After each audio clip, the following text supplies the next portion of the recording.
Hello, everyone, and welcome to this very special episode as we welcome Southall FC Independent Supporters Association's new patron, Paul Canoville. So, welcome to you, Paul, and thank you so much for accepting our invitation to become a patron. Thank you. A great honour. Don't get me wrong. Born, raised in Southall. I had some great memories there. Still remember it. Still has my heart. Don't get me wrong. Still have family down there and friends. So yeah, could never forget Southall, obviously. And as you say, you were born in Southall. What do you remember about what it was like growing up in Southall and playing football in and around the area? A difficult time for say black families, Asian families. For me, it was always a community for us, especially when a Saturday, Sunday came, that we all got together into the park and followed our father at the time, who used to be a cricketer, and dominoes. A very big community that we look forward to at the weekend. For me, school wasn't too important, but found out later on in life how important it is. But family members, really, it was visiting family members most of the time that we all stayed together. And there was story, obviously, back then when the Windrush family that came over from the Caribbean to get jobs in England and to help build England itself. So that carried us through, don't get me wrong. And very difficult as well, because growing up, there was the skinheads at that time, and that was, well, we saw as racism because they used to attack all the kind of Caribbean families and so forth. So it was, yeah, scary at the time growing up in Southall. But at the time, we had to look after ourselves. And did you ever watch Southall play at Western Road? You know what? I never got the chance to see Southall playing at Western Road, and my mum. That's probably because my mum, so she stopped me watching. She didn't see me play football. She didn't let me go out to play football. It was later on, and I say later on, it was at primary school that I used to be playing constant football. I mean, my own age group, then the older age group to the older age group. But mum never knew. I didn't really know if there was a Southall Football Club at all, to be on any local side. The side I grew up playing was a team called Hamwell Celtic, and that was when I started secondary school, a team from Hamwell, and the young manager, when I say at the time, was called Dish, and he was like a father figure for us.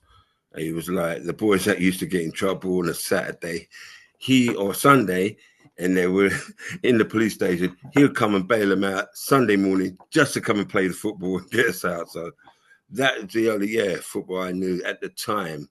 Hamwell Celtic, then regarding Southall. So that was it really. And you did play for Hillingdon Borough, but was there any point where you had a chance to play for Southall? You know, was there any possibility of that happening or not really? I don't know if anybody knew about me at that time. I knew the likes of, I think, Sir Regis might have played for them. I'm not too sure and so forth. But, no, Ferdinand might have played for Southall or something like that. But I'm aware of these players because I was younger, obviously, at the time. It was just by chance. When you say Hillingdon Borough used to be Southern League, and Southern League was a very big league at that time for semi-pros or pros that came out of retirement and went down to semi-pros and played for the club like Hillingdon Borough. When I started, I was 16 years old, into the youth team. Before I knew it, I was there in the first team. It was new for me because it was training twice a week, Tuesday and Thursdays, and traveling from Slough, which I lived at. So I moved from Southall to Slough and traveling to West Drayton. And it was very frightening indeed. Every time I left training to go back to the station, I was being followed by skinheads and I was attacked. And it was a case of, if you wanted me to continue playing for Hillingdon Borough, you're going to have to sort out transport. But no time did I know about Chelsea. Southall at the time. I didn't know what league. All I knew at the time was Southern League football. And you went on to have a fantastic career with Chelsea. Obviously, won the second division title, and you became the first black player in Chelsea's history. So, with all the success that the black players at Chelsea have had since you, and in football in general, how proud are you of that? You know, to be like the standard bearer at that time. Very, very proud, to be honest. I mean, starting at Chelsea, it was a difficult time. I wasn't really greeted or welcomed, and that showed for about 3 years, to be honest. But it was about winning those supporters and understanding what it meant for me. At first, to be a professional footballer was always a dream, and Chelsea gave me that opportunity. Don't get me wrong, I went to a few clubs on trials, but Chelsea gave me the first trial and gave me a chance for a second one. And then to be asked to sign for the remaining 7 months, it was all up to me. I didn't know the history of Chelsea at the time. All my aim was to get into that first team. After 4 months playing in reserves, which was I found very easy because of playing on now decent pitches. You can imagine back in the day on Southern League pitches, they were very bumpy as such. But playing on some really decent pitches, kind of shined, stood out. Man of the match, played on the right, played on the left, played striker. That got called into the first team and made my debut 4 months against Crystal Palace. Yeah, everybody knows that story. It's in my autobiography, Black and Blue. But a difficult time that made me think whether I wanted to continue playing for Chelsea or professional football. But you know what? I thought, and it was a case of I wasn't allowing anybody to take that dream away from me. And yeah, for those of what we've seen now at Chelsea, winning that second division, and it was a very difficult time when we played, because I think we survived that first time. We were that third from bottom, and we survived and stayed in the second division. Because I believed if we didn't and got relegated to third, I think the club would have folded up.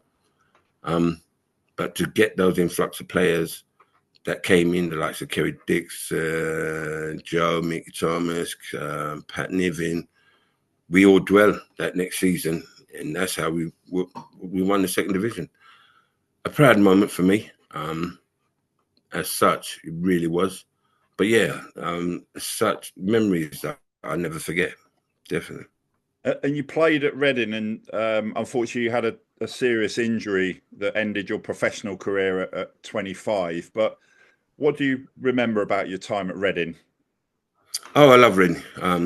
They accepted me, and that felt welcoming.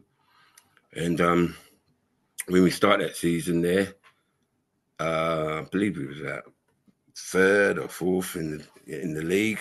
We was really sparkling. I mean, Steve Richards was my left back behind me, and we worked together so well, covered each other so well. But I think Ian Bradford, who was the manager at the time, and he told me straight, to be honest, Paul, you're only here for an investment. Well, yeah, trust me, it was the case of, yeah, if anybody comes in with an offer, we'll see you. You know what I mean? I thought, yeah, cool, fair enough, because it was funny. At the time when I was at Chelsea, and it was up in the air that I wasn't to continue being at Chelsea, clubs would come in, the likes of Man United made a $5 million offer, but there was no way Chelsea was going to sell me to their enemy, can I say.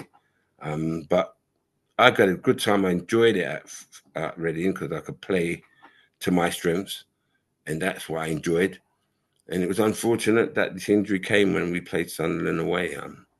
Yeah, it was difficult to have that, to be honest. And after that, don't get me wrong, thinking having to retire. Yes, the severity of the injury, it was hard to accept. And especially then seeing you in the hospital to let you know that you might not be able to continue being a professional footballer anymore. yeah, it dropped the whole of my strength, mental health followed. It was just, yeah, a difficult moment for me.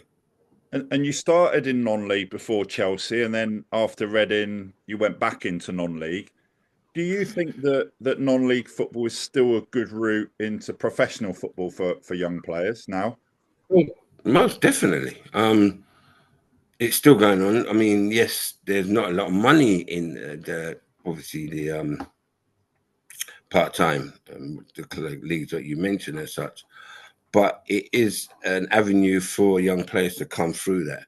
I always said, if you can't come through that, and that when I'm talking about, for me, the pitches, the tough tackles, it was difficult to play in those kind of leagues. If you couldn't come through that, you wasn't ready to be a professional footballer. And this is what these players, these young boys, need to understand. And they will be noticed by scouts when they see those individuals playing the way they are in this kind of league, understanding football. That's what pushes them to the next ladder. And you mentioned your autobiography, Black and Blue. It won several awards. How proud are you of the book? You know what? I'm surprised because I was more or less like embarrassed that the whole world or people would know what was going on with me. I wasn't aware, wasn't too sure that I wanted people to know. And that, I suppose, was about me being proud. But you know what? I had to let them know exactly what was going on. I mean, growing up, not just about football, racism, the lot. Yet it was Borstal, drugs, everything that happened was happening with me. And with that, it was like therapeutic for me as well, sharing that with Rick Glanville. And I didn't expect it to get that noticed, to be honest. Everybody keeps telling me it's ideal for the young boys of today who's playing what's going football and be, as you said, a professional. But as I said, it's not just about football. And I think everybody can understand it well. Not just the black community, any kid. So yeah, I was proud about it. Don't get me wrong, as well as surprised. I think where I was at the time when it was coming out, I was in oh God, Australia. I got invited down in Australia by a Chelsea fan based down there, and I was doing a few Q&As. And that when it came out, it was like, wow, the response, the texts I received was wow, unbelievable. So yeah, it was helpful that it opened a lot of doors to go and, you know, I mean, for the work that we do and I do in the foundation do. So yeah, enjoyed it. That it's still out there now and still people are reading it up to this day. Right, and you referred to the Paul Canoville Foundation that you set up. So, could you tell us how the Paul Canoville Foundation came about? Tell us a bit more about the work that you do with the foundation and what's coming next for the foundation as well. Well, the foundation supports young people, adversity, including issues like racism, mental health challenges, trauma, inclusion from education. It's remarkable my life journey. The foundation delivers mentorships, workshops, and support programs in schools and local communities that empower the confidence, purpose, self-belief. We have the three core values, and that's been helpful with us with the schools. First one is allyship. We advocate with individuals and of groups who are being marginalized, excluded, disadvantaged. Belonging, the most important metric of our success. We believe in everyone should be valued, included, and treated fairly. Last of all is community. We encourage active engagement from participating in community services to volunteer, charity work, and to promote the civic education. It's, you know what, something that has improved over the years. When I started, it's 2015. And we advise the young supporters that to those who want to join the foundation that can help and provide a service that they're most welcome. And it's made me see as a youngster when I didn't have those values. I didn't know anybody else had to mentor me, and that's all I wanted. So for me to now be able to offer that, yeah, it gives me a great value, great hope. All right. Well, Paul, thank you so much for joining us, and thank you ever so much for being a Southall FC Independent Supporters Association patron. So really appreciate it. Thank you so much. No problem. Thank you for welcoming me, and thank you for having me. It's Canners. We're out.